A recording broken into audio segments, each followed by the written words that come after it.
कौन ब्रह्मा का पिता है, कौन विष्णु की मां, शंकर का दादा कौन है, हमको दे बता। ये जानने के लिए कृपया सुनिए। जगत गुरु तत्वदर्शी संत रामपाल जी महाराज के अमृत वचन सर्व पवित्र धर्मों के पवित्र शास्त्रों के आधार पर।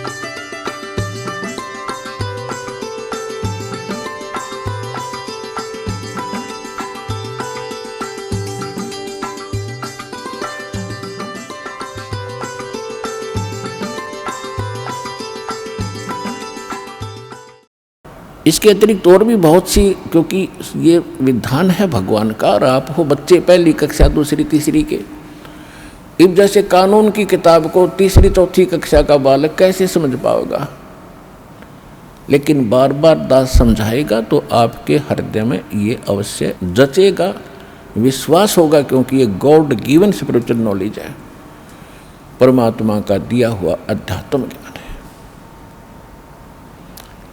तो जब आप यहाँ आ गए और सच्चे दिल से भक्ति करने लग गए, तो जितने भी सांस इस सिमरन में आपके गए और वो आपके गुड अकाउंट में है, और बाकी का जो समय आपने चाहे राष्ट्रपति बनकर व्यतीत कर दिया वो व्यर्थ बताया है। तो यहाँ आने वाले जितने भी भक्त हैं, चाहे रोगी हैं, तो किसी प्रकार का उनको संकट है, तो उनके लिए वो दुख वरदान बन गया। वो भगवान से मिलेंगे, उनका जीवन सफल होगा, उनके सब दुख दूर होंगे और भगवान के विमान में बैठकर सतलोक जाएंगे। ये लिखवा लो मेरे पे।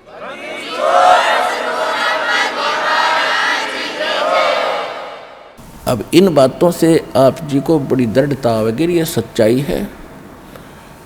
कबीर साहब कहते हैं, कबीर मैं तो तब तो डरूं जब मेरे अकेले के साथ कोई न्यारी कहानी बनती हो और मीच बुढ़ापा आपदा ये सब का हुक हो, सबकी मृत्यु होगी, सब पर संकट आएंगे और एक दिन सब ने यहाँ से ये वृद्धावस्था भी सब में आओगी। और जब हमारी शरण में आप आ जाओगे, परमात्मा कहते हैं जब हमारी शरण में आ जाओगे तो फिर आपको इन दुखों से निवारण होगा। अब जैसे मृत्यु भी होगी तो आम व्यक्ति की तरह नहीं होगी जो भक्तिहीन मरा करते हैं। कबीर साहब कहते हैं, आए हैं सो जावेंगे ये राजा रंक फकीर, एक सिंहासन चढ़ चले एक बंदे जात जंजीर। है अब जाना तो सब ने है, भगवान चले गए यहाँ छोड़ के इस गंदे लोक में, बता कोई रहने की जगह है। आज आप जिन कोठियों को बनाकर, मकानों को बनाकर अपना मान गए, आपकी होगी मृत्यु। आप 50 वर्ष के बाद, 30 वर्ष के बाद, दोबारा 20 वर्ष के बाद वापस आओगे तो वह पता नहीं कितने टुकड़ों में बट चुकी होगी।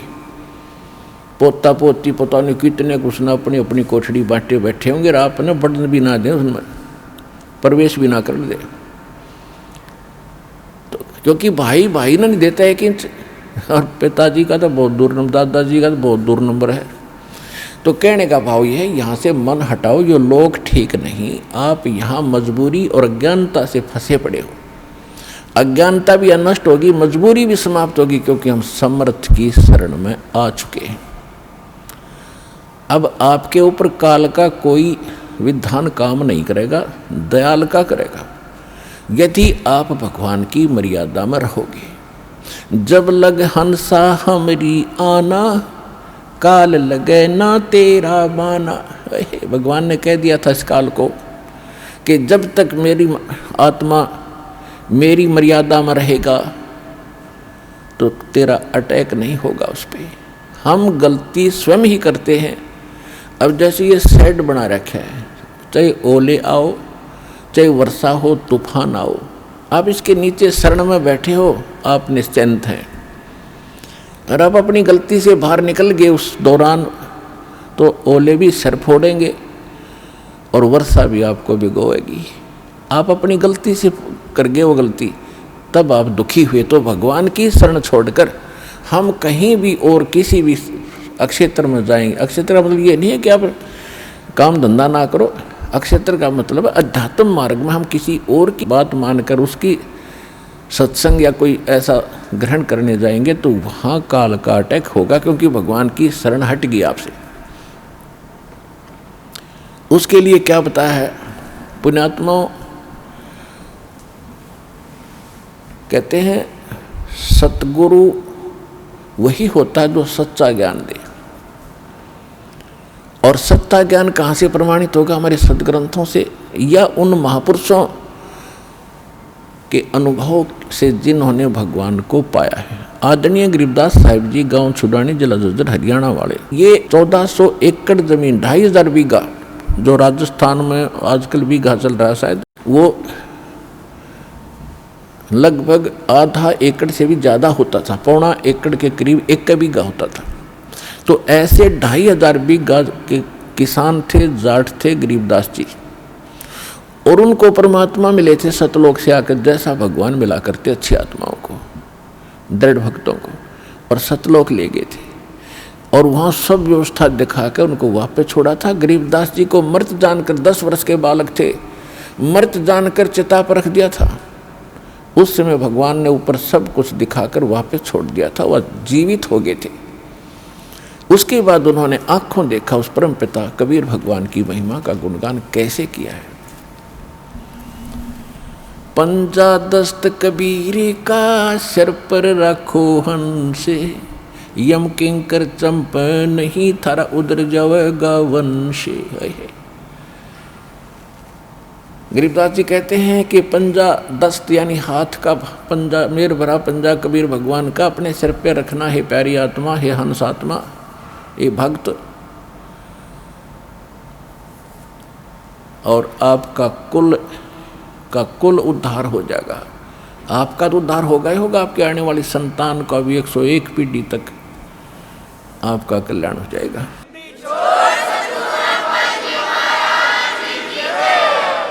पंजा दस्त कबीर का सिर पर रखो हंसे, यम किंकर चंपे नहीं उधर जावेगा वंशी। कहते यम किंकर, यम के दूत, ये दुष्ट, किंकर माने निकम्मी आत्माएं, ये निकट नहीं आएंगी तो आपके, और तुम्हारा कल्याण हो जाएगा। दर्द बंद दरवेश हैं ये सतगुरु पुरुष कबीर, नाम लिए बंद छूटे हैं और टूटे जम जंजीरे। पुण्यात्माओं, ये किसी डूम भाट या मांगने खाने वाले या कोई व्यवसायिक व्यक्ति की बताई हुई कथा नहीं है, ज्ञान जो वाणीदास बोल रहा है। ये उस समृद्ध और परमात्मा से प्रीतित उस महापुरुष गरीबदास जी के अनमोल वचन है, जिसके पास कोई कमी नहीं थी किसी वस्तु की। गांव के सैकड़ों लोग उनके खेतों में गुजारा किया करते थे। उस समृद्ध की वाणी है। कोई न सोचा किसी ने अपना खाने पीने के ढंग के लिए ही कोई वटपट कर रखी होंगी, नहीं, परमात्मा को देख कर ज्ञान बताया है। दर्द बंद दरवेश हैं ये सतगुरु पुरुष कबीरे, कि दर्द बंद दरवेश, दरवेश माने महात्मा संत, और हमारे दर्द को समझने वाले एक यही महापुरुष है। क्योंकि जो परमात्मा यहाँ आते मनुष्य जैसे होते, वहाँ भी मनुष्य जैसे ही, लेकिन यहाँ अपना हल्का तेज पुंज का शरीर बनाते हैं, साधु संत के रूप में रहते हैं, तो सतगुरु की भूमिका भी करते हैं और भगवान वो होते ही है। तो यहाँ गरीबदास जी ने अपने भगवान कबीर साहब की उपमा सब तरह से की है। दर्द बंद दरवेश हैं ये सतगुरु पुरुष कबीर। सतगुरु तो यहाँ है, सच्चा ज्ञान देने वाले, और पुरुष माने परमात्मा, और कबीर वो कबीर। दर्दबंद दरवेश हैं ये सतगुरु पुरुष कबीर, और नाम लिए बंद छूटे हैं ये टूटे जम जंजीर। उस कबीर परमात्मा के द्वारा बताए गए विधि मंत्र नाम के जपने से आपके सब कर्मों के बंधन नष्ट हो जाएंगे, और काल की जंजीर जो बांध रखी है कर्मों की, ये खत्म हो जाएगी। सतगुरु पुरुष कबीर हैं ये 3 लोक तत्सारे, कोटि 49 पृथ्वी ये 14 भवन उधारे। गरीबदास साहिब जी कह रहे हैं कि सतगुरु पुरुष कबीर हैं ये 3 लोक तत्सार, कि इनके पास इनकी शरण में आने से ही सभी का उद्धार हो जाएगा, सभी प्राणियों का। सतगुरु पुरुष कबीर हैं ये 4 युग परवाने, ये झूठे गुरुआ मर गए और हो गए भूत मसान। जैसे आप जी को राधा स्वामी पंथ के प्रवर्तक श्री शिवदयाल जी का इतिहास दिखाया, बहुत बार दिखाया है। अब देखो ये पुण्यात्मा थी, भगवान के लिए तड़फ रहे थे, गुरु ठीक मिले नहीं, संत कोई मिला नहीं, पिछली बैटरी चार्ज थी, उसके आधार से थोड़ा बहुत किसी को आशीर्वाद दे दिया, उससे भी राहत होगी, और अपना जीवन नाश किया और करोड़ों को और मिट्टी में मिलाकर मर गया, फिर भूत बना। राधा स्वामी पंथ के प्रवर्तक श्री शिवदयाल जी की ही शाखाएं हैं व्यास में, उसी के से एक शाखा निकली है सच्चा सौदा सिरसा डेरा और जगमाल वाली, उसी से शाखा निकली है कृपाल सिंह मिशन दिल्ली में, उसी की शाखा जय गुरुदेव मथुरा में, उसी की शाखा है दिनोद के अंदर वो ताराचंद वाली, उसी की शाखा ठाकुर सिंह जो कृपाल सिंह का चेला बागी हो गया था। तो कहने का भाव ये है कि आप भूत बना शिवदयाल जी, और ये कितने जीवों को मिसगाइड करके काल के मुंह में डाल गया। तो यहाँ गरीबदास साहिब जी भगवान कबीर साहिब के बारे में कहते हैं कि सतगुरु पुरुष कबीर हैं ये 4 युग प्रमाण, झूठे गुरुआ मर गए वो हो गए भूत मसान। अब वो झूठे गुरु थे, नकली गुरु थे, भूत बन गए शमशान घाट में, तो उनकी अंतिम संस्कार हो गया, उधर से वह धक्के खाते फिर रहे भूत बन गए। अब कबीर साहब कहते हैं हम 4 युग में परमात्मा आते हैं। सतयुग में सत सुकृत कह टेरा, त्रेता नाम मुनिंदर मेरा, द्वापर में करुणा में कहाया, कलयुग नाम कबीर धराया। अब यहाँ गरीबदास जी भी कह रहे हैं सतगुरु पुरुष कबीर हैं ये 4 युग प्रमाण, ये झूठे गुरुआ मर गए और हो गए भूत मसान। झूठे गुरु के आश्रय कदे न उधर जीवे, सच्चा पुरुष कबीर हैं ये आदि परम गुरु पीवे। सतगुरु पुरुष कबीर की कोई न चल है गैले, बिना पंथ पग धरत हैं गगन मंडल में सैले। बिना नीम के नगर में ये बसते पुरुष कबीरे, शिव ब्रह्मा दिख थकत हैं कौन धरे जा धीरे। लख लख योजन उड़त हैं ये सुर नर मुनिजन संत, ऊंचा धाम कबीर का कोई न पावे अंत।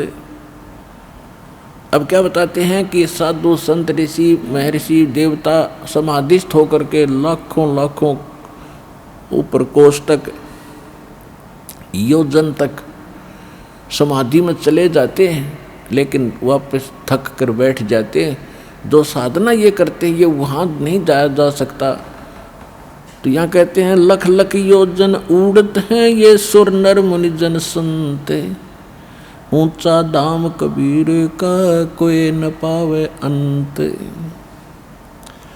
सतनाम के जाप से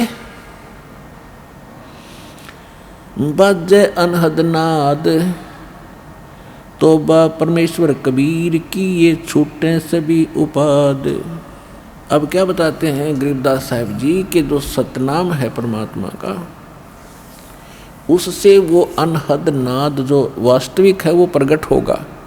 जैसे अन्य नाम जपते हैं जो ये राधा स्वामी वाले या कोई और नाम ना भी जपते, कान कुन बंद करके अंदर जो धुन सुनते हैं, ये धुन वो वास्तविक नहीं है।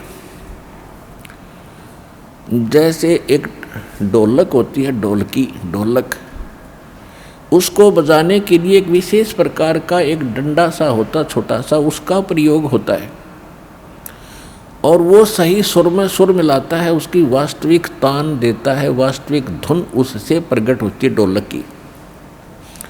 और उस विशेष प्रकार के उसके जो विशेष डंडा है उसकी बजाय यदि कोई चप्पल उठा कर उस ढोलकी का लगाएगा तो आवाज़ तो फिर भी होगी, लेकिन वो ना होगी जो उस और सही डंडे तोड़ी थी जो उसके लिए बनाया गया है। इसी प्रकार जो ये भ्रमित हैं, कान बंद करके धुन सुन ले, ये तय ढोलक का चप्पल मार रहे हैं, उनके नाम गलत है। तो सतनाम के जाप से वो बाजे अनहदनाद। जब आपको सतनाम प्राप्त होगा उसके बाद आप भी कान बंद करके देखियो, आपको जो धुन सुनेंगी, जो आपने कभी पहले डले ढो रखे उनसे हटकर होंगी, वो आसानी से समझ जाएंगे जो पहले प्रयत्न कर रहे हैं। और फिर जब ये शुरू होंगी वो यहाँ से फिर निर्णय होगा। लेकिन इनको सुनो या ना सुनो, आप अपने बैंक में आपको मालूम है 20,000 रुपये उस दिन जमा कराए, 10,000 उस दिन कराए, 5,000 उस दिन कराए, या डेली आप दिहाड़ी कर रहे हो, आपकी हाजिरी लग रही है, आपकी कमाई होने लगी, उनको रोज देख लो चाहे ना देख लो, वो तो डिपॉजिट हो ही रहा है, वो तो आपका है ही।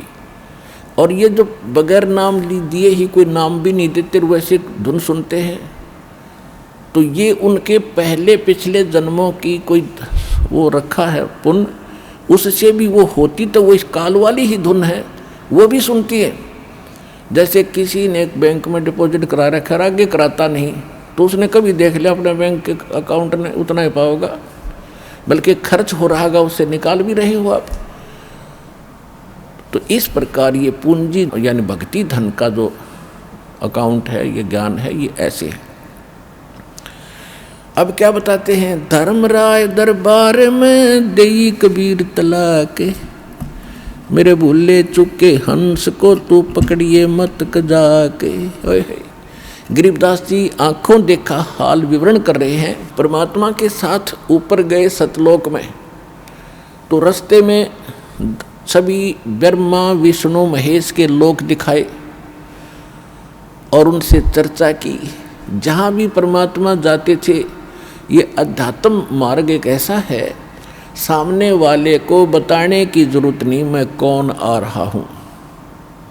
अपने आप इस भक्ति का प्रबल, जिसके अंदर अधिक भक्ति शक्ति है, सामने वाला अपने आप नतमस्तक हो जाता है, उसको स्वयं एहसास हो जाता है कि तेरे से कोई बड़ी शक्ति का युक्त व्यक्ति है, तो स्वयं उनको विशेष शिष्टाचार करता है। तो जहाँ भी गए, जिस भी देव के पास, ब्रह्मा विष्णु महेश के पास, दुर्गा के पास, जहाँ भी किसी देव ऋषि के पास परमात्मा पहुँचे तो सब ने विशेष सत्कार किया। और जब धर्मराज यानी यहाँ का न्यायाधीश है इस ब्रह्मांड का, उसके पास जब परमात्मा पहुँचे तो वो अपने आप खड़ा हो गया, कुर्सी से दूर जा खड़ा हुआ और करबद्ध होकर। नहीं, धर्मराज यानी एक न्यायाधीश, चीफ जस्टिस, किसी के सामने वो खड़ा नहीं होता, ना ब्रह्मा ना विष्णु ना शिव के सामने, क्योंकि उन सब का न्याय वही करता है। वो अलग खड़ा हो गया, चेयर छोड़कर, अपना आसन छोड़ करके, और परमात्मा कबीर साहब उसको धमका रहे हैं, जैसे छोटे अधिकारी को बड़ा अधिकारी अपने हिसाब से आदेश देता है, जैसे एक एसपी और एसएचओ को आदेश सुनाता है और वो सावधान होकर शिष्टाचार से यश करके सुनता है। इस स्थिति जब धर्मराज की देखी, गरीबदास साहिब जी ने भगवान को डांट लगा रहे हैं। क्या कहते हैं, धर्मराज दरबारे में देई कबीर तलाक, मेरे भूले चुके हंस को तू पकड़िए मत कजाक। कजाक जैसे अंग्रेजी में कहते हैं ब्लडी मैन, ये समझ लेना, इस तरह बोले। कहते बोले पुरुष कबीर से धर्म राय कर जोड़े, तुमरे हंस को पकड़ू नहीं मैंने 2 ही लाख करोड़े। अपने आत्मा कबीर साहब अपनी समर्थता उस प्यारी आत्मा गरीबदास जी के रूबरू कराना चाहते थे, ताकि यो मेरा कति गवाह बन जा, मेरे बच्चों को विश्वास दिलावे। और वो काम वापस आके गरीबदास जी ने कति कलम तोड़ कर दिया। क्यों? आंखों देख रहे भगवान की सारी सामर्थ्य देख रखा, और वो लोग देखा जहाँ हम रहा करते थे, वो स्थान देखा, वहाँ का सुख देखा, वहाँ कैसे जाया जाएगा वो विधि मालिक ने बताई। तो वही दास आपके रूबरू कर रहा है, इसमें कोई मीन मेख नहीं, इसमें कोई त्रुटि नहीं पाओगी, विश्वास रखना।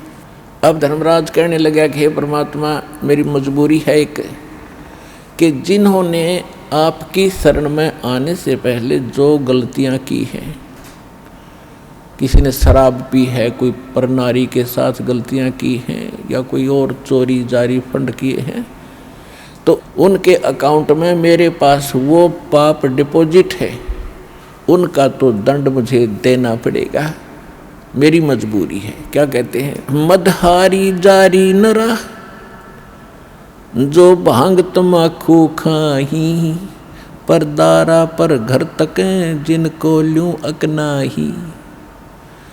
कहते हैं मद आहारी शराब पीते हैं, मांसाहारी, और जारी करते हैं जो परिस्त्री गमन करते हैं, और भांग तमाकू खाही, पर दारा दूसरे की औरत को तकते हैं, पर दारा पर घर तक है, दूसरे के घर की तरफ, उनके धन की तरफ बुरी नीयत रखते हैं। जिनको ल्यों अकनाही, उनको पकड़ूं के नहीं। फिर अपनी व्यवस्था बताते हैं।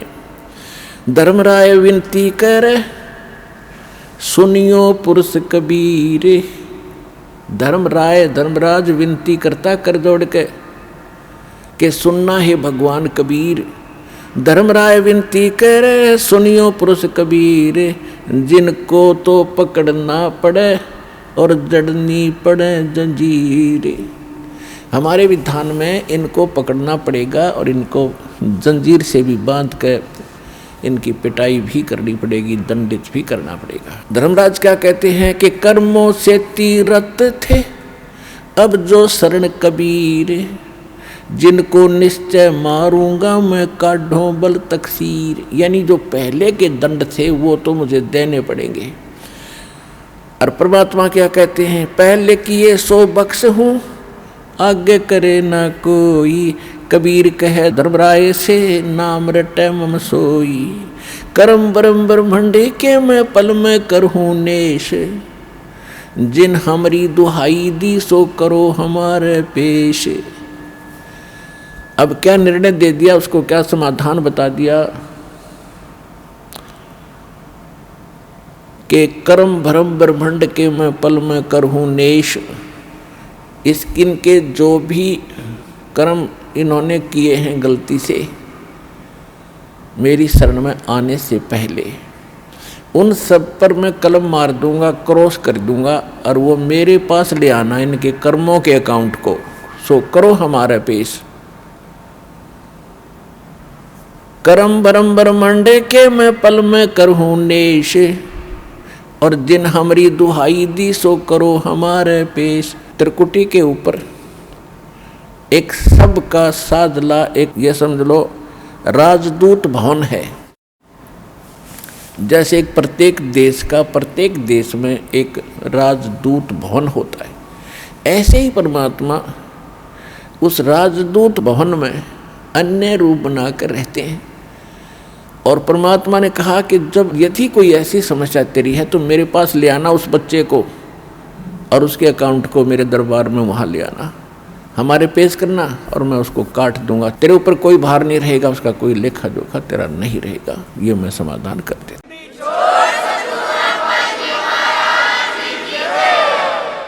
फिर क्या कहते हैं? यही नहीं, शिव मंडल ब्रह्मापुरी चय को विष्णु लोक में हो, हमरे गुण भूले नहीं तो आन छुटाऊं तो है। अब क्या बताते हैं कि जैसे क्या होता है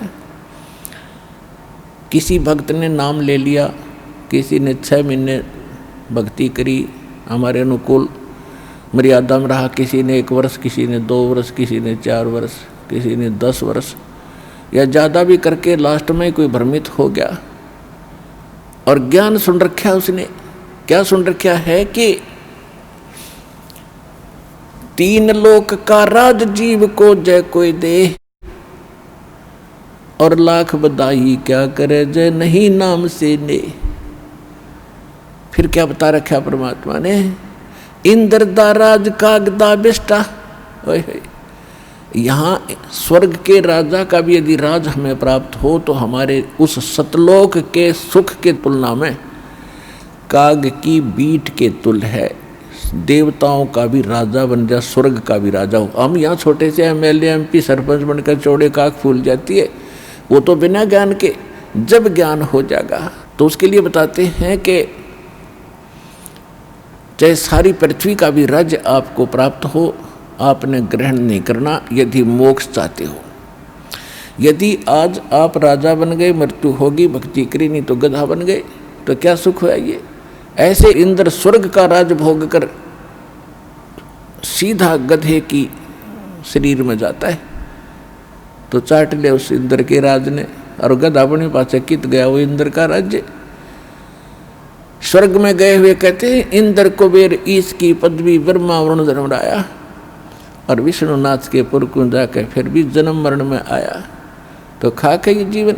तो ये बातें क्या होती है कि जैसे आपने प्रथम मंत्र ले रखा है, प्रथम मंत्र ये इतना गजब का मंत्र है, इतना कीमती है, इसके थोड़ा सा सुमरण में आपको गुणापन होगा। इन देवताओं का ये विशेष मंत्र है। जैसे हम वैसे राम कृष्ण करते रहें, विष्णु विष्णु करते रहें, ये नहीं सुनेंगे। हम गणेश गणेश जय गणेश देवा करते रहे, ये नहीं सुनेंगे। जैसे जोटे को जोटा जोटा करते रहो, भैंसा भैंसा करते रहो, नहीं सुनता। उसका एक मूल मंत्र है, उसको कर दो हर्र, वो तो भी यूँ देखेगा, और ऐसे चकोना होगा। दूसरी बार कर दिया तो उधर दौड़ने की चेष्टा करेगा। इसी प्रकार जो ये मंत्र परमात्मा ने हमें बताए हैं, इन देवताओं के विशेष मंत्र हैं, इनको खींच लेते हैं, ये विवश है इनका। तो इन मंत्रों का थोड़ा ही जाप करने से आपको बहुत लाभ होना शुरू हो जाता है। जिसने प्रथम मंत्र दिया फिर छोड़ दिया, नाम आ गया किसी की बातों में, या द्वितीय भी सतनाम भी लेकर छोड़ जाते हैं, वो बहुड़े भक्त जिनको ज्ञान संपूर्ण नहीं होता। और फिर उनको जिसने सतनाम तक मिलता है तब तक हम उनको बहुत सा ज्ञान सुना देते हैं, और उनको इतना पता अवश्य हो जाता है कि हम जब मृत्यु के बाद कहाँ जाते हैं। जैसे प्रथम मंत्र में आपको जैसे सावित्री ब्रह्मा का मंत्र दिया गया है, लक्ष्मी और विष्णु जी का भी मंत्र है, शिव पार्वती का मंत्र है, गणपति का मंत्र है, दुर्गा का भी आपको मंत्र जाप दिया है। अब जितनी इन मंत्रों की आप कमाई करते हो आपकी डिपॉजिट होगी, और कुछ यहाँ के संसारिक सुखों में आपके खर्च होगी, फिर भी ढेर सारी बच जाती है। तो उसके बाद जब आप यहाँ से जाओगे शरीर छोड़कर, इधर से कनेक्शन कट भी गया आपका, भगवान से दूर हो गया किसी कारण से दुर्भाग्यवश, और फिर सतनाम में प्रथम मंत्र ओम है, द्वितीय गुप्त है जो तत् मंत्र है। तो उसको जब वो ब्रह्म का जाप है, जो सांस से जो करते हैं वो ब्रह्म का जाप हो जाता वही मंत्र, और तत् जो सांकेतिक शब्द है वो परब्रह्म यानी अक्षर पुरुष का होता है। यदि हम यहाँ से नहीं जाते हैं तो ब्रह्म लोक के अंदर काल ने एक व्यवस्था कर रखी है, व्यवस्था नकली सतलोक, अलखलोक, अगमलोक और अकैलोक बना रखी है। ब्रह्मलोक ओम नाम के जाप से ब्रह्मलोक में जाता है ये प्राणी। ब्रह्मलोक एक बहुत बड़ा होटल है, और फिर उसके बाद जो दूसरे मंत्र का जाप है उस दूसरे लोक को और ज़्यादा सुविधा दे रखी है इसने, वही उसके कई पोर्शन बना रखे हैं ब्रह्मलोक में, तो उनकी चार्जिंग ज़्यादा है, उनका खर्च ज़्यादा है। तो ऐसे जिस भी लोक में आप जाओगे, जैसे विष्णु जी के लोक में गए आप, जो प्रथम मंत्र में आपको उनका जाप दिया है, तो वहाँ एक होटल है, एक रेस्टोरेंट है, एक स्वर्ग है। उस स्वर्ग में आपके पुण्य डिपॉजिट होंगे या भक्ति डिपॉजिट हो जाएगी, और उनका मनमाना चार्ज है। और एक्स्ट्रा उनसे जो कमीशन लेते हैं वो अलग से 10-20% की, तो 15%, किसी का 25% आपकी पूंजी से। और जब आपके वो पुण्य और कमाई भक्ति समाप्त हो जाएगी, आपको वहाँ से धक्का दे दिया जाएगा, निकल यहाँ से। ऐसे इन सभी देवताओं की आप अपने स्थानों पर इनकी पूरी कमाई समाप्त करके फिर आपको नरक में फेंक दिया जाएगा। तो ये विधान बताया जाता है। इंद्र कुबेर ईश की पदवी ब्रह्मा वरुण धर्मराया, ऐसी ऐसी पदवी पा ली आपने, ब्रह्मलोक के अंदर देवता बन गए, बड़े बड़े पोस्ट पदवी पा ली, पूंजी समाप्त होते वहां को धक्का दे दिया जाता आपको, जैसे यहाँ से जबरदस्ती मृत्यु कर दी जाती है, आपकी नहीं चलती। यही व्यवस्था ऊपर तक है। तो वहां जाने के बाद जब आपको ज्ञान हो जा, वहां गए किसी लोक में, शिव के लोक में, विष्णु के लोक में, ब्रह्मा के लोक में या ब्रह्म के लोक में, और वहां आपको याद आ गया कि हम तो गलत आ गए भगवान, कति गलत आ गए, हे भगवान ये बहुत गलती हुई है, परमात्मा है बंदी छोड़, हृदय से रोगे उस वहां के सुख से मुंह मोड़ के, तब मैं आपको वहां से भी छुड़ा लाऊंगा। कितने दयालु है।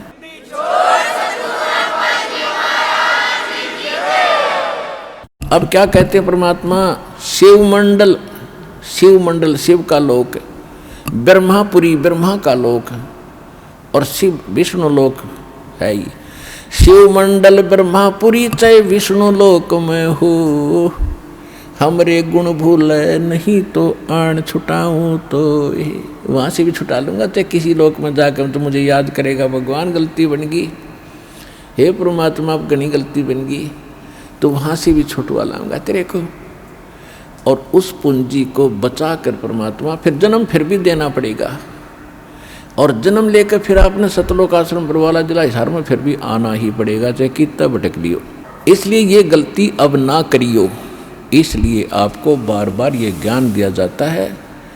ये जितने भी सतलोक आश्रम बरवाला जिला हिसार हरियाणा, इस आश्रम को छोड़कर जो ज्ञान और भक्ति विधान है इस दास के अतिरिक्त इस विश्व में नहीं है, किसी संत के पास नहीं है, यह सत्कर मान लियो। दास ने कोई शौक नहीं, कोई लोभ नहीं, किसी प्रकार का जो भी आपका दान धर्म आता है, क्योंकि दान धर्म किए बिना आपका उबारा नहीं हो सकता, और शास्त्र अनुकूल साधना में दान प्रयोग नहीं हुआ तो उसका कोई यूज नहीं। तो ये दास को ये जड़ी मिली है, आपको उभारने का एक तरीका मिला है, दाता ने दिया। ये शास्त्र अनुकूल साधना शास्त्र विधि अनुसार यहाँ पर है, इस विश्व में है ही नहीं। तो अब आपका दाव है, जितना समय लगा है इसमें जल्दी जल्दी करके अपना उभारा कर लो, लूट लो, या राम नाम की लूट जो लूटी जाते हैं, फिर दाव नहीं लगेगा। परमेश्वर कहते हैं चढ़ी चौंच भर लेगी नदी ना घट्यो नीर, और दान दिए धन घटे नहीं, कह रहे साहिब कभी। ये भगवान का वचन है, किसी बालक का नहीं है। और देते को हर देत है जहाँ तहाँ से आन, और अण देवा मांगत फिरो। फिर साहिब सुने ना कान। आज एक व्यक्ति तो कार में जा रहा है और एक हाथ फैलाए खड़ा, दिए बाबा दिए बाबा दिए बाबूजी, और सब निकल जाते उसके पास से।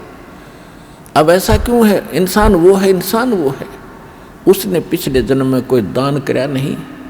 और एक विधान है भगवान का कि एक मानव शरीर 84 लाख प्रकार की योनियों को भोगने के उपरांत एक मनुष्य जीवन अवश्य मिलता है, और उसमें पिछले संस्कार भी साथ होते हैं।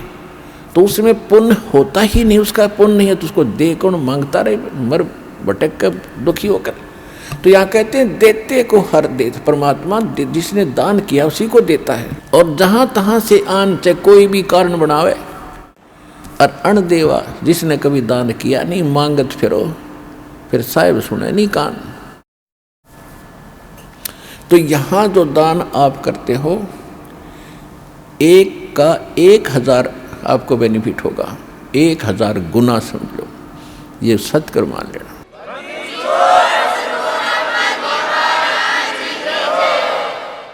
और इसके साथ साथ कहते हैं गुरु बिन माला फेरते, गुरु बिन देते दान, गुरु बिन दोनों निष्फल हैं, चाहे पूछो वेद पुराण। और कुपात्र को दान दिया हुआ व्यर्थ है, सुपात्र यानी सच्चे संत को ही दान दे, उसका फल है, नियम हर एक चीज़ के। अब कई भक्त कहते हैं कि हमें कह रहा था कि आपके गुरुजी तो अन्य किसी की हेल्प करने को मना करते, नहीं, हेल्प करने का स्थान होता है, जैसे फल डागी की तरह या सूखा पड़ गया, कोई एक्सीडेंट दुर्घटना होगी, वहाँ मदद करो। जैसे किसी भिखारी को दान नहीं देना। अब कोई अपना धंधा करके खाओगा, कुछ भगवान के गुण गाओगा, उसको मालिक के चरणों में लाओ, उसका नाम दिलाओ, उसको भक्ति कराओ, उसका उद्धार हो जाएगा। तो भिखारी को दान देना या किसी अन्य संत को दान देना नहीं चाहिए। उनको क्या दे सकते हो? खाना खिला सकते हो, कोई वस्त्र सिलाकर पहना सकते हो, अगर आप उसकी मदद करना चाहते हो। उसको कैश ना देना, क्योंकि वो साधु संत नहीं है, वो भिखारी बकवादी व्यक्ति हैं। अगर सारे भिखारी हो जाए फिर कमावे कौन गा? एक व्यक्ति ने एक भिखारी को 100 रुपये दे दिए। अब ये क्या करते हैं? सारी बकवाद करते हैं, शराब ये पीवें, मांस ये खावें, क्यों फ्री का मिल रहा है, और फिर सबके गधे बनेंगे, किसी कुत्ते बनेंगे, वो संस्कार और बढ़ेगा, वो वापस देना पड़ेगा। कोई वैसे थोड़ा किसी से ले लिया वो देना नहीं। कहते तुमने उस दरगाह का मैल नहीं देखा और धर्मराज के तिल तिल का लेखा। 100 रुपये दे दिए। पहले वो पौवा पीता था शराब का, उस दिन एकदम अच्छा दाव लग गया, उसने आधा पिया। अब शराब पी कर रोज पत्नी ने कुटे, बच्चों ने कुटे, पिटाई करता था, वो दुखी थे। उस दिन आधा पी लिया, ज़्यादा दिमाग खराब हो गया उसका, परिवार की पिटाई करती, उसकी पत्नी उसको सारे बच्चों को लेकर कुएं में गिर कर मर गई। आपके 100 रुपये के दान ने एक परिवार उजाड़ दिया। आपको भी पाप लग गया क्योंकि आप उसके भागी बने। तो क्या फायदा दिया उस दान में? गुरु बिन माला फेरते, गुरु बिन देते दान, गुरु बिन दोनों निष्फल हैं, चाहे पूछो वेद पुराण। अब जैसे द्रौपदी ने एक अंधे महात्मा को एक कपड़ा दिया था 9 इंच बाई 3 फुट 4 फुट, एक छोटी सी टुकड़ा अपनी साड़ी से पाड़ कर। वैसे उसको दान करने में सारी साड़ी उसकी खराब हो गई थी, लेकिन महात्मा को केवल एक इतना साइज मिला था। और वो स्वयं परमात्मा थे, क्योंकि ये अपनी आत्मा के साथ फिरते हैं और पहले आने वाले किसी संकट से बचाने के लिए पहले लीला करते हैं। भले उन्होंने नाम नहीं ले रखा था, फिर भी दान जो सुपात्र को दे दिया जाता है, कोई अच्छे साधु संत को, उसका भी फल मिलता है, लेकिन मोक्ष नहीं हो सकता उससे। तो छोटे मोटे संकट निवारण भी परम संत से ही होते हैं। वो परमात्मा स्वयं ही लीला करता है उस संत की। इसलिए इन साधु संतों की आज तक महिमा बनी रही। वो स्वयं कर जाता था 2-4 जगह, और फिर सब किन्न टूक में ले जाते जो लाल कपड़े पहन के फिरते थे कि साधु एक जैसे ही होंगे, क्योंकि वो भी साधु भी तो उसी की आत्मा है भगवान की, जो उनके लिए तड़फ रहे, लेकिन रास्ता मिल नहीं रहा। बताते हैं तो वो मान नहीं रहे, तो बच्चे हैं उसके। तो सभी के लिए परमात्मा समदृष्टि है, सभी का लाभ, सबके दुखों से बचाने की चेष्टा करता है। तो ऐसे ही द्रौपदी ने एक कपड़ा दिया था और परमात्मा ने आशीर्वाद दे दिया था, बेटी आज तने मेरा पर्दा बचाया है, मेरी इज्जत रखी है। क्योंकि वो साधु था, जल में खड़ा था, नहा रहा था, अंधा था, और कपड़ा कोई था नहीं तन पर, ओनली एक लंगोट रखता था पर्दे पर, एक लंगोट, कोई कपड़ा नहीं था। गर्मी के मौसम थे, गंगा में नाव था। स्नान करते समय उसकी वो लंगोटी भी हाथ से टूट गई, वो छूट गई। वो निवस्त्र नंगा खड़ा था दरिया में, और उससे थोड़ी सी दूरी पर जिधर से जल आ रहा था, ऊपर की साइड में एक जनाना घाट बना हुआ था बहनों के नहाने का। और राजा द्रुपद ने वो जनाना घाट दरिया पर, गंगा पर बनवा रखा था। अपनी नगरी से थोड़ी सी दूरी पर वह बह रही थी गंगा। वहाँ पर द्रौपदी, उस राजा द्रुपद की लड़की, रोज स्नान करने जाती थी अपनी सैकड़ों सहेलियों के साथ। और वो पुण्यात्मा थी। जब उसने देखा साधु संत महात्मा स्नान कर रहा है, तो उसने सोचा कि महात्मा से बात करेंगे सुबह सुबह, बड़े सौभाग्य हमारा, संत के दर्शन हुए।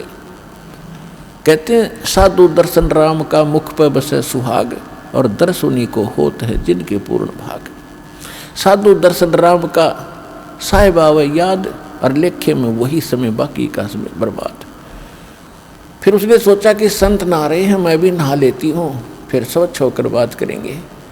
वो स्नान करके आधा घंटा में बाहर आई घाट से, क्या देखा कि महात्मा तो फिर भी जल में ही खड़े हैं। वो बाहर इसलिए नहीं आए कि मैं अंधा हूँ और निवस्त्र हो गया नंगा, और लड़कियाँ की आवाज़ सुनने लगी। तो पहले इतने पानी में था और गहरे में चला गया इतने में कि कहीं बहन बेटियों के सामने मैं निवस्त्र नजर ना आऊं, शर्म का मारे। अब वो कुछ नहा नहीं रहा था, वो ऐसे हाथ मार रहा था, वो सोच रहा था कोई कपड़ा बहता हुआ आ जाए, मैं लपेट कर बाहर निकलूं। द्रौपदी ने देखा आधा घंटा हो गया, संत नहा नहीं रहा, कुछ खोज रहा है। फिर उसने देखा अपने ध्यान से कि महात्मा तो नी वस्त्र है, ये वस्त्र बिना आवेगा नहीं, बाहर कोई वस्त्र पटड़ी पे है नहीं, ये सारा दिन खड़ा रहेगा, रात को निकलेगा, गल जाएगा भूखा प्यासा। तो लड़की ने आओ देखा ना ताओ अपनी साड़ी पाड़ी। राजा की लड़की की कितनी कॉस्टली साड़ी होती है, कीमती साड़ी, कपड़ा होगा ये विचार कर लेना।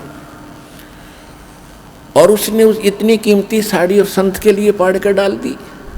एक लकीर एक बिलहात की, यानी 9 इंच लगभग कोपीन आकार की, और पाड़ के और 3 फुट चौड़ी लंबी पानी में डाल दी। बहता हुआ वह साथ से निकल गई, लेकिन महात्मा ने दिखाई नहीं था, लीला थी उनकी, और निकल गई। 7-8 बार ऐसी साड़ी पाड़ पाड़ के एक बिलहात यानी 9-9 इंच 7-8 बार पाड़ के डाल दी, लेकिन साधु के हाथ नहीं लगी, वो साइड से निकल जाती थी, उसको दिखाई नहीं देता था। तो यह लीला भी भगवान कर रहे थे कि इसके कर्म बनाऊं, इसके कर्म बने या इसका एक कैर टूटेगा, वो बचे क्यों करे इस बेटी का। अब देखो पुण्यात्मा, लोभ लालच करे तो ऐसा करे, बेईमाना करे तो ऐसा करे। उसके साथ और भी सहेली थी, नौकरानियाँ थी। उन नौकरानियों को भी कह सकती थी कि एक साड़ी का टुकड़ा डाल दो महात्मा के लिए, तो एक साड़ी का 2 साड़ी डाल। उसने पता था, नौकरानी को मालूम है आज अपनी राजा की लड़की के कहने से हम थोड़ा सा टुकड़ा साड़ी का देंगे, 2 साड़ी देगी, जाते ही 2-3 धोती देगी, बढ़िया, तो वो डाल सकती थी। लेकिन उसने उनको नहीं दिया, क्योंकि उसको मालूम था कि मैं पुण्य करूंगी अपने हाथ से, मुझे मिलेगा, ये करेंगी तो इनको मिलेगा। इतना अध्यात्म ज्ञान उन बच्चों को उसमें दिया जाता था। मैं रोटी खाऊंगी मेरा पेट भरेगा, ये खाएगी इसका भरेगा। तो उसने ये बेईमाना लालच कराया। तो लोभ करे तो ऐसे करे, दान धर्म करने का स्वयं करे, अपने डट के करे, और सेवा करने का। तो इसी प्रकार जब उसने 7-8 को पीन के ऐसे डाल दी, नहीं हाथ लगी, फिर उन्हें सोचा निकट न्यों नहीं जावे थी कि कहीं महात्मा को आभास ना हो जाए कि लड़की है, ये जो कपड़ा डाल रही है निकट आएगी, तो कहीं ये आगे को ना सरक जा दरिया की तरफ और बह जावे, मर जावे, यो तेज धार में बह के। बोल इसलिए नहीं रही थी, इसलिए उसने एक लंबी लकड़ी उठाई जंगल से, उसके फिर एक और टुकड़ा पाड़ा, फाड़ के उसके लपेटा, और धीरे धीरे साधु संत के हाथ के निकट कर दिया, जहाँ वो ऐसे हाथ मार रहा था। जब उसके हाथ लग गया, उसने तुरंत उसको पकड़ा मजबूती से। फिर उसने देखा कि ये वैसे कोई बहता हुआ कपड़ा नहीं है, ये तो स्पेशल साइज पाड़ कर साड़ी का दिया हुआ है, और बेटी भी आस पास ही होगी। वो तो अंतर्यामी थे, लेकिन लीला जो भगवान करते हैं, जैसे 120 वर्ष धानक रूप में, जुलाई रूप में काशी में रहेगी, कोई आज तक नहीं समझ पाया वो भगवान थे। आज समझ में आ गया कि वो परमात्मा थे और हैं और रहेंगे। तो ये लीला ऐसी गजब की करता, कोई सोच भी नहीं सकता यूँ भगवान है रह कैसे। अंधे की लीला कर रहे थे, अंधे वाली करी पूरी। इस काल को भी धोखा देता है, यही वेद में लिखा है, और यही नानक साहब कहते ए ठगवाड़ा ठगी देश खरा सियाणा बहुता बार, ये धारण के रूप रहा करता है। और खुद कहते भगवान सोचल सीधर मैं करूँ अपने जन के काज। तो द्रौपदी जब उसने वो टुकड़ा लिया, देखा कि हाँ ये तो किसी लड़की बेटी ने दिया है, तो कहा बेटी आज तैने मेरी इज्जत रखी है, भगवान तेरी इज्जत रखेगा, और तुझे बहुत ज़्यादा दे। अब उसका वचन कैसे टले? तो सुपात्र को दिया दान।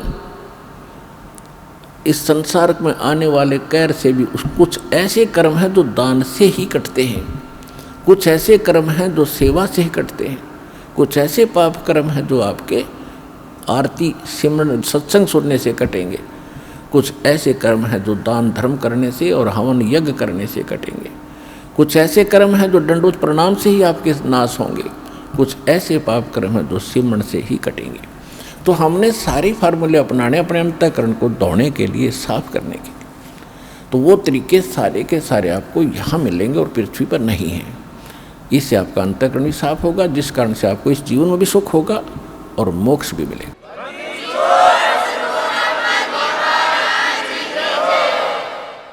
अब द्रौपदी का विवाह हो गया अर्जुन से और पांडव हार गए जुए में,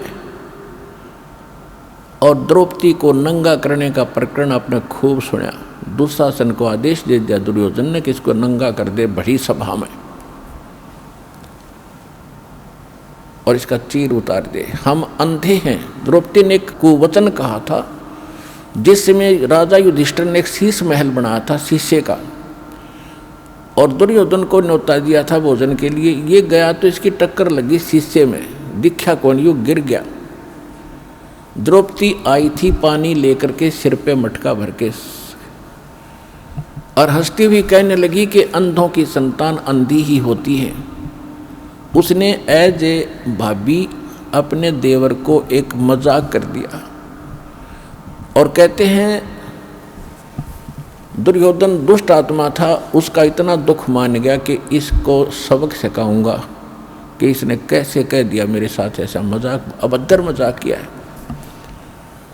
अपने आत्माओं परमात्मा कहते हैं साधु सोना और सजन, संत भगत सोना और सजन पुरुष टूट जोड़े 100 बार, और दुर्जन और पाका कलश एक के धक दरार। जैसे मटका होता है पका हुआ, उसको थोड़ा सा झटका लग गया, उसमें दरार आ जाएगी, क्रैक हो गया, वो दोबारा नहीं मिल सकता, 100 प्रयत्न कर लो, अलग ही पहचान रहेगी। इसी प्रकार दुष्ट व्यक्ति एक बार थोड़ा सा भी कोई बात होगी, वो कभी वैसा नहीं हो सकता, वो अपना कुबद मन में जोर रखेगा, बकवाद करे बिना रह नहीं, उसमें इतना दोष होता है। और भगत संत साधु और सोना और सजन, सजन पुरुष भद्र पुरुष टूट जोड़े 100 बार। जैसे सोने का आभूषण बना दिया, अलग अलग टुकड़े कर दिए, फिर उसको दोबारा आभूषण बनाया जाता है, निशान भी नहीं रहता ये कौन था, वैसा ही बन जाता है। ऐसे साधु संत कभी कवासुनी हो जाती है तो मन में दोष नहीं रखते, ईर्षा नहीं रखते, उसको बदले की भावना नहीं रखते, और फिर मिलते हैं तो वैसे ही हो जाते हैं जैसे कभी कुछ हुआ ही नहीं। और दुर्जन, दुर्योधन दुर्जन था, एक के धक दरार, उसमें इतना क्रैक आ गया, वो मिटा नहीं, अपना नाश करा के टिका, सर्वनाश कराया उसने। अब उसी आधार से उसने कहा कि दुशासन अब इसको नंगा कर सुबह में, हम तो अंधे हैं और अंधों की संतान है, हम कुछ देख थोड़े सकेंगे इसके अंग को, नंगा कर इसको आज।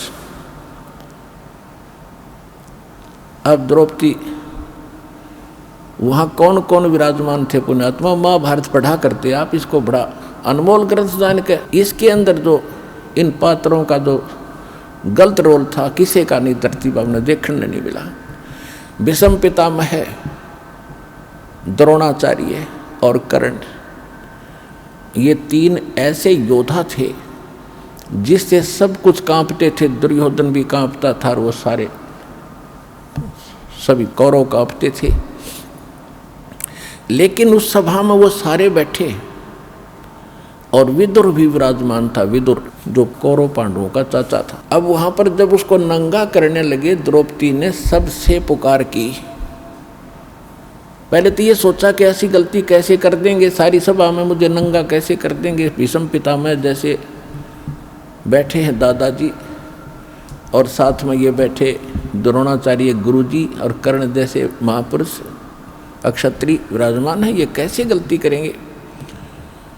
तो जब सबकी तरफ देखा, दुशासन ने उसका पल्ला पकड़ दिया नंगा करने के लिए। किसी ने भी यूं नहीं कहा तुम क्या कर रहे हो मूर्खो, ये क्या कर रहे हो, कैसा जुल्म कर रहे हो। अपने पति पांचों पांडवों की तरफ देखा, क्योंकि वो हार चुके थे, वो बंध चुके थे, नीची गर्दन कर ली। अब द्रौपदी ने देखा कि तो सब फेल हो गए, तो जिसको तू आसरा मान बैठी थी, जिनको सहारा मान रही थी, ये तेरी मदद हेल्प करेंगे, तो ये तो फ्यूज हो गए सारे। तो यहां परमात्मा ने कहा कि उस समर्थ की रीढ़ छुपाई कुल कुटुंब तेराता। अब इन संसारिक लोगों से तू अपनी कल्याण चाहता है, इनसे मदद मांग रहा है, ये मदद नहीं कर सकेंगे। समय आने पर भगवान ही मदद करेगा। और वो कैसे करेगा? यदि तूने उसके अनुकूल कोई ऐसा कर्म किया होगा तो करेगा। अब उस समय उस सभा में एक व्यक्ति था जिसको हम पंचायती कह सकते हैं और एक धर्मपुत्र कह सकते हैं, विदुर। विदुर ने खड़ा होकर कहा, करे भले आदमियों, तुम क्या करने जा रहे हो? कुछ दुर्योधन अकल से काम ले। बाहर के लोग तुम्हें क्या कहेंगे? अपनी इज्जत अपने हाथों उतार रहे हो। तुम एक ही दादा की संतान हो, तुम अलग अलग नहीं हो। विदुर कहे ये बंधु तुम्हारा, ये पांडव भी तो आपके ही चचेरे भाई हैं। विदुर कहे ये बंधु थारा, एक कुल एक परिवारा, और तुम ये ऐसा जुल्म ना करो, अपनी इज्जत आप ही उतार रहे हो। और कहते हैं जब विदुर ने उनको मना किया, रोकना चाहा तो थप्पड़ मारा, उसके मुंह पर थप्पड़ मारा कि तू तो पांडवों का चमचा है, सदा इन्हीं की ओर बोलता आया, जबकि नाते में वो चाचा था, सगा चाचा।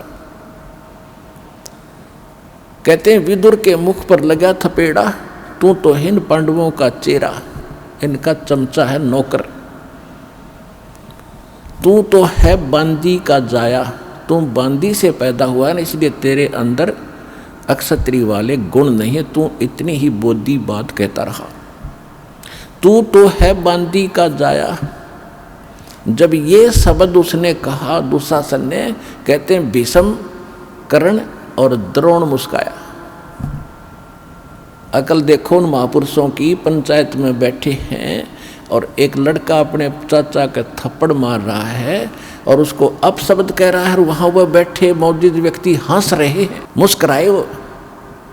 जबकि उन्होंने खड़ा होकर कहना चाहिए था, निकम्मे खबरदार, देते ने अपने चाचा का हाथ लगा दिया, सारी नैतिकता नाश कर दी तूने।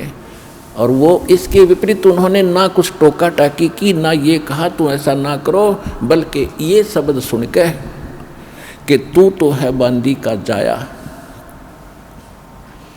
भीष्म, कर्ण और द्रोणाचार्य गुरु कहते मुस्काए, हंसे। और वहाँ एक था भक्त, एक था पंचायती। उस सभा में पंचायती के एक लक्षण और गुण होते हैं, सच्ची बात कहे, मुंह पे कहे, और उसकी नहीं चले तो उठ कर चला जाना चाहिए, वहाँ बैठा नहीं रहना चाहिए उस सभा। तो विदुर वहाँ से उठ कर आ गया, वहाँ रहा नहीं। या तो भीष्म, द्रोणाचार्य और कर्ण ने उनका विरोध करना चाहिए था, नहीं मानते तो सभा त्याग देनी चाहिए थी। वहाँ बैठे किस लिए थे? वो बुद्धिहीन, उस द्रौपदी को नंगा देखने के लिए बैठे थे वो दुष्ट व्यक्ति। और किस लिए बैठे थे? अब कहते हैं बंधे से बंधा मिले और छोटे कौन उपाय, कर बंदगी निर्बंध की वो पल में दे छुड़ाए। अब दुर्योधन के मलिन अन्न को खाकर भीष्म पितामह, द्रोणाचार्य और कर्ण वो दूषित मन के हो गए थे, वो बंध गए उसके लोक लाज में, किसका टुकड़ा खाते हम कैसे बोलेंगे। और विदुर ने खड़ा होकर कह दिया, और उधर से पांडव बंध गए कि हम हार चुके हैं, द्रौपदी को हम बोल नहीं सकते, वो भी बंधन में बंध गए, मर्यादा में। पुण्यात्मा, जब यह जीव इन संसारिक लोगों से अपना आस्था हटा लेगा, एक उदाहरण समझ लेना यहाँ पर, जब तक आप किसी राजनेता या अन्य किसी अपने धनी रिश्तेदार से आशा रखते हो अपने किसी वस्तु की, भगवान साथ कम देगा। जब आप उनसे हटकर केवल एक परमात्मा में आस्था रखकर सच्चे दिल से पुकारोगे तो पता नहीं क्या कर दे एक पल में।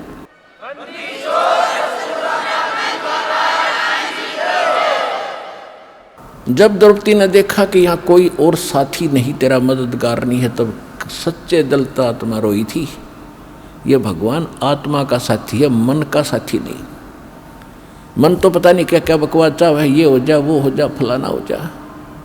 जब आत्मा चाहेगी ना तो मालिक देगा आपको। ये आत्मा का साथी है और मन है ये काल का एजेंट। जब आत्मा रोई, यहाँ की आपकी पुकार, जैसे पता नहीं कितनी बहनों के साथ बलात्कार होते हैं कहीं कहीं, और वो सभी पुकारती भी हैं अपने मदद के लिए, फिर लास्ट में भगवान को भी याद करती होंगी, लेकिन कितनों की मदद होती है, बहुत कम। कारण ये होता है कि हमने पहले कुछ ऐसा पुण्य नहीं कर रखा जिससे भगवान कोई कारण बना दे और हमारी रक्षा करते हैं किसी भी प्रकार से। तो द्रौपदी का मालिक ने पहले तो कारण बनाया, सौ छलछीदर मैं करूँ अपने जन के काज, जो जन मेरी शरण है ताका हूँ मैं दास, और गेल गेल लाग्या फिरूँ जब तक धरती आकाश। अब जैसे ये दास पहले हम रामकृष्ण के पुजारी थे, शंकर जी के पुजारी थे, बाबा श्याम जी हनुमान जी के पुजारी थे, और जो भी घर में सुख होता था हम ये कहा करते भगवान विष्णु ने कर दिया, बाबा श्याम जी ने कर दिया, हनुमान जी की दया होगी। जो सा भी याद आ जाता उसी को श्रेय दे देते थे, जो भी भगवान हमें याद आते थे। अब पता चला कि ये तो कुछ कर ही नहीं सकते। अब ज्ञान की रोशनी से पता चला कि करने वाला तो वही था। कहते हैं जगत का पेखना पेख्या, धनी का नाम ना लेखा। संसार के लोगों का ही हमने क्रेडिट दिया, इसने ऐसा कर दिया, इसने ऐसा कर दिया। वो कराने वाला भी कोई और ही है अगर किसी से कुछ करवा रहा है। कहते हैं जगत का पेखना पेखा, धनी का नाम ना लेखा। जो सब कुछ कर रहा है उसका जिक्र भी नहीं, कोई सपने में याद नहीं आया आपको। तो परमात्मा कहते हैं जब तक जो मेरी शरण में है, कभी किसी शरण समय में, ये द्रौपदी वाली आत्मा भगवान की शरण में थी। इस कलयुग के इस पीरियड में ये चल रहा है जो स्वर्ण युग आ गया ये, और इसमें जो बिचल गए, पिछड़ गए, रह गए, वो फिर यही धक्के खाते हैं। रानी बन गई, कभी राजा बन गए, कभी देवता बन गए। कुमाई इस समय की होगी वह सत भक्ति, और हजारों युगों तक चलेगी उनके साथ, क्योंकि इतनी कमाई इतनी बनती है इसकी, फिर यहाँ बर्बाद हो जाती है। लेकिन जो एक बार उसकी शरण में आ गया, परमात्मा इतने दयालु हैं, उसको कहीं ना कहीं घुमा फिरा के इवन द्रौपदी का भी ईव जन्म देंगे, दोबारा यहाँ पटकेंगे उनको जब उनका नंबर आओगा, जब टेके रहे तो न कहाँ मोक्ष होना था।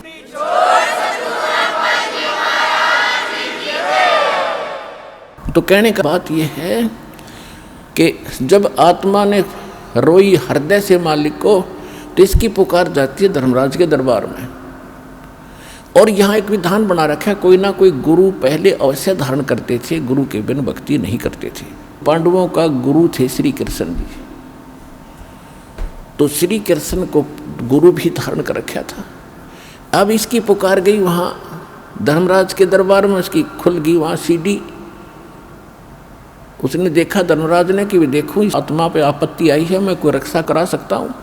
उसने देखा कि इसने एक ऐसा दान कर रखा एक साधु संत को